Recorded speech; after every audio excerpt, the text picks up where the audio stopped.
नमस्ते दोस्तों। हिंदी के प्रतिष्ठित लेखक लेखिकाओं की खूबसूरत कहानियों के चैनल में आपका स्वागत है। आज सुनिए हर दिल अजीज़ लेखिका मालती जोशी जी की एक खूबसूरत सी कहानी जिसका नाम है खूबसूरत झूठ। तो शुरू करते हैं कहानी। 6 बजने को थे पर श्रीमान जी अलसाए से आराम कुर्सी में लेटे हुए थे। आज घूमने नहीं जाएंगे क्या? मैंने पूछा। नहीं, आज मूड नहीं है। क्यों? वो छोटे सरकार तो कब से जूते मोजे पहने तैयार बैठे हैं, दादाजी का इंतजार कर रहे हैं। जानता हूँ, वे चिढ़कर बोले, इसीलिए तो प्रोग्राम कैंसिल कर दिया है। मतलब क्या होगा? दिन भर की ऊब मिटाने के लिए थोड़ा पार्क में चला जाता था। 4 हम उम्र लोगों के साथ हंस बोल लेता था, पर तुम सास बहू दोनों से मेरा ये सुख देखा नहीं गया। ये पुछल्ला मेरे पीछे लगा दिया। कसम है जो मिनट भर भी चैन से बैठने देता हो। कभी जनाब फिसल पट्टी पर चढ़ जाएंगे, कभी फव्वारे के पास खड़े होकर भीगेंगे, कभी फूल तोड़कर माली की डांट खाएंगे, तो कभी बगीचे के फाटक पर ही झूला झूलने लगेंगे। आज ही जा गया हूँ मैं। कल तो माथुर ने भी कहा, भाई साहब ये आयागिरी क्यों मोल ले लिया आपने? उनका मूड बहुत उखड़ा हुआ नजर आ रहा था। मैं चुपचाप बाहर आ गई। देखा ड्राइंग रूम में माँ बेटे दोनों बैठे हैं। दादाजी का इंतजार हो रहा है। मैं कुछ क्षण भर सोचती रही, फिर पास जाकर बोली, अंजू तुम बुरा ना मानो तो एक बात कहूँ। तुम रजत को इनके साथ भेजती हो ना, तो उन लोगों के लौटने तक मेरी सांस अटकी रहती है। सड़क पर आजकल कैसी भीड़ रहती है, देखती तो हो ही। ये 2 पहिए वाले और गजब करते हैं, दाएं बाएं कहीं से भी ऐसे फर्राटे से निकालते हैं कि दिल दहल जाता है। और ये महाशय तो इतने चंचल हैं कि बस कब हाथ छुड़ाकर भागना शुरू कर देंगे पता ही नहीं चलता है। इनके दादाजी से ये संभलेगा थोड़े ही, पर मैं मना करूंगी तो वे बुरा मान जाएंगे, इसलिए तुमसे कह रही हूँ। पर मम्मी जी अब ये तैयार हो गया है तो मानेगा थोड़ी। कोई बात नहीं बेटे, तुम ही इसे कॉर्नर तक घुमा लाओ, एक टॉफ़ी दिला देना, बहल जाएगा। वे दोनों चले गए तो मैंने कमरे में आकर कहा, महाराज लाइन क्लियर है, अब आप निश्चिंत होकर जा सकते हैं। ये एकदम से आलस छोड़कर उठ खड़े हुए और कपड़े बदलने लगे। मुझे इतना गुस्सा आया। मैंने कहा, सारी बुराइयों का ठीकरा मेरे सिर ही डाला करो, खुद मना करते क्यों नहीं बनता था? हमेशा की तरह उन्होंने मेरी शिकायत अनसुनी कर दी, फटाफट तैयार होकर निकल गए।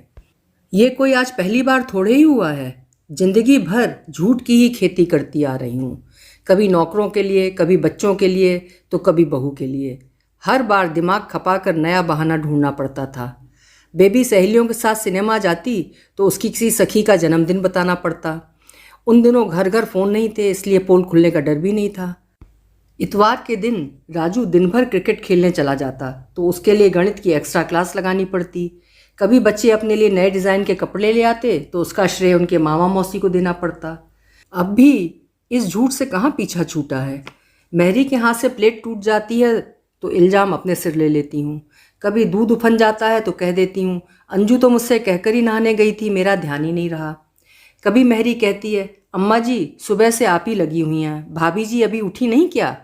मैं कहती हूँ, रात को फिल्म देखने गए थे, 2 बजे लौटे हैं, अब देर से ही उठेंगे, वैसे भी आज छुट्टी है, सो लेने दो। बाकी दिन तो भागम भाग मची ही रहती है। मैं अपने विचारों में इतना खो गई थी कि समय का ध्यान ही न रहा। राजू जब ऑफिस से लौटा तब घड़ी की ओर ध्यान गया। मैंने फटाफट नाश्ता लगाया और चाय बना दी। अंजू कहाँ है? उसने पूछा। थोड़ा रजत को घुमाने ले गई है।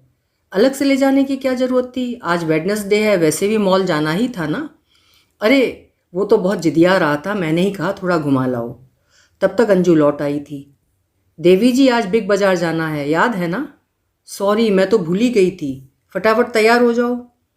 वो चिंतित होकर बोली, पर मैंने खाने का तो कुछ किया ही नहीं है, आज रहने देते हैं। मैंने कहा, खाने की चिंता मत करो, मैं देख लूँगी, तुम लोग हो आओ, नहीं तो हफ्ते भर के लिए बात टल जाएगी। वो फटाफट तैयार हो गई। जाते समय बोली, मम्मी जी आप लोग खाना खा लीजिएगा, हम लोग बाहर से ही कुछ खाकर आ जाएंगे। उनके जाते ही मैंने सब्जियां छौंकी, पुलाव बनाया। मन तो था कि इनके लिए समय पर गर्मा गर्म फुलके सेकूं, पर जानती थी कि ये पूरे समय बहू को कोसते रहेंगे। अच्छी मुफ्त में महाराजन मिल गई है, चूल्हा चौका सौंप दो और मटर गश्ती करने चल दो, सारा मज़ा किरकिरा हो जाएगा। इसलिए इरादा बदल दिया, फुलके भी सेक कर रख दिए। फिर रसोई से निपट कर टीवी देखने बैठ गई। हमारे कमरे में अलग टीवी है, पर एक भी प्रोग्राम मैं ढंग से नहीं देख पाती। हर सीरियल इन्हें ऊल जलूल, ऊट पटांग और बेवकूफ़ी भरा लगता है।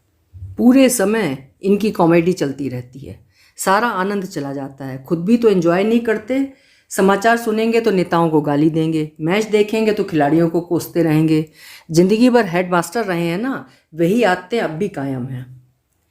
ये घूमकर लौटे तो रात के 8 बज चुके थे। मैं कहने वाली थी कि पिछले दिनों की कसर आज ही निकाल दी क्या, पर चुप रह गई। पिनक गए तो खाने का कचरा हो जाएगा। आप फ्रेश होकर आ जाइए, मैं खाना लगाती हूँ, मैंने कहा। और बाकी सब मॉल गए हैं, वहीं से खाना खाकर आएंगे। इन लोगों को तो बाहर खाने का बस बहाना चाहिए, नहीं तो सामान क्या किराने वाले क्या नहीं मिलता। अब जाने दीजिए ना, हम लोगों के लिए तो बनाकर गई है ना। खाना खाते समय इन्होंने कहा, तुम तो कह रही थी कि बहू खाना बनाकर गई है। हाँ तो ये करेले, मेरा दावा है कि वो 7 जन्म में ऐसे करेले बना ही नहीं सकती। ये तुमने बनाए हैं ना। मैंने बात संभालते हुए कहा। इसी बात से तो बेचारी डरती है। कहती है पापा जी की जुबान पर आपके हाथ का स्वाद ऐसा चढ़ा है कि और किसी के हाथ का उन्हें भाता ही नहीं है। बहू तुम्हारी पक्की पॉलिटिशियन है, जरा सी तारीफ कर दी और सासू जी फूल कर कुप्पा हो गई। मम्मी जी ये कल कटहल लाए हैं, इनका बहुत मन है, पर क्या करूं, आप जैसी सब्जी मुझसे बनती ही नहीं है। बस मम्मी जी जुटी हैं मसाला पीसने में और बहू जी पार्लर में। शिकायती लहजे में वे और भी बहुत कुछ कहते रहे। आखिरकार मुझे कहना पड़ा, झूठ मूठी सही तारीफ तो करती है, औरों से तो वो भी नहीं होता। मेरे लिए कह रही हो, हर बात क्या कहकर बतानी पड़ती है। मैं चुप रह गई। खा पीकर हम लोग बरामदे में जाकर बैठ गए। उन लोगों के आने तक जागना तो था ही। वे लोग कोई 10:30 बजे करीब लौटे। रजत तो सो ही गया था। मम्मी जी आप लोगों ने खाना खा लिया, बहू ने आते ही पूछा। हाँ बेटे, और करेले मैंने ज़रा ज़्यादा बना दिए थे, कल राजू के टिफ़िन में याद से रख देना, उसके दोस्तों को बहुत पसंद है ना। राजू हमारे पास आइसक्रीम के 2 कप लेकर आया। मम्मी आपका ये पसंदीदा बटर स्कॉच और ये पापा आपके लिए मैंगो। मम्मी जी का पसंदीदा फ्लेवर तो पता है, पर पापा जी का पता नहीं है ना, इसलिए हम लोग अपने मन से ले आते हैं। बहू ने मासूमियत से कहा। पापा जी की भौहें चढ़ गईं, चेहरे की रेखाएं खिंच गईं, होंठ फड़फड़ाए, पर मैंने उन्हें बोलने का मौका ही नहीं दिया। कहा, अरे हमारे ज़माने में तो ये फ्लेवर वगैरह कहाँ होते थे, हम तो घर पर ही आइसक्रीम बनाते थे। ढेर सारा दूध औटा लिया, शक्कर और मेवा मिला दिया, फिर बर्फ़ और नमक डालकर घुमा दिया। नमक से दूध फटता नहीं था। पागल, दूध में नमक थोड़ी डालते थे, राजू ने कहा। उसके लिए अलग जगह होती थी, सब कुछ डालने के बाद मशीन घुमाते थे, बड़ा मज़ा आता था। हम भाई बहन खूब झगड़ते थे, पर जैसे जैसे दूध गाढ़ा होता जाता, मशीन भारी होती जाती, घुमाने में दम निकल जाता था। मशीन कहाँ है अब, बेच दी? बेटा मशीन सबके पास थोड़ी ही होती थी, मोहल्ले में किसी एक के यहाँ होती थी, घर घर मांगे से आती थी। बदले में मशीन के मालिक के यहाँ थोड़ी सी आइसक्रीम भेज दी जाती थी, बस तब यही चलन था। बच्चों के जन्मदिन पर, बच्चों के पास होने पर, घर में मेहमान आने पर आइसक्रीम बनना तय होता था। हम लोग सोने के लिए जैसे ही कमरे में पहुँचे, ये बोले, आजकल तुम कितनी सफाई से झूठ बोलने लगी हो, साल में कितनी बार आइसक्रीम बना डाली? तो क्या ये कहती कि साल में ले देकर सिर्फ एक ही बार आइसक्रीम बनती थी, हमारी शादी की सालगिरह पर? श्रीमान जी मुझे आपकी और आपसे ज़्यादा राजू की इज्जत का ख्याल है, समझे? और झूठ की भली कही, वो तो पूरी ज़िंदगी बोलती चली आ रही हूँ। मेरे पापों का हिसाब करते करते चित्रगुप्त जी की कॉपी भर गई होगी। कैसा पाप? पता है, एक झूठ 100 पापों के बराबर होता है। तब तो चित्रगुप्त जी की कॉपी जरूर भर गई होगी, बल्कि उन्हें सॉलीमेट्री लेनी पड़ी होगी। कर दी ना मास्टरों वाली बात। मास्टर हूँ तो क्या, तुम्हारे बेटे को तो इंजीनियर बना दिया ना। हाँ, और चित्रगुप्त जी की चिंता मत करो, उनकी कॉपी जरूर भर गई होगी, लेकिन तुम्हारे पापों की नहीं, पुण्यों की गिनती से, क्योंकि तुम्हारा एक झूठ 100 पुण्यों के बराबर होता है। ये गजब, आप मेरी तारीफ कर रहे हैं, धन्य भाग्य। कभी कभी मैं भी झूठ बोल लेता हूँ, इन्होंने कहा और सिर तक चादर ओढ़ ली। अब देखो, भूले भटके बीबी की जरा सी तारीफ कर भी दो तो उसमें इतना झेपने जैसी क्या बात है। अभी आप सुन रहे थे कोई क्या करे, मालती जोशी जी की एक सुंदर सी कहानी, खूबसूरत झूठ। ऐसा मीठा और खूबसूरत झूठ हर खुशहाल परिवार में आपको देखने को मिलेगा। मैं सही कह रही हूँ ना?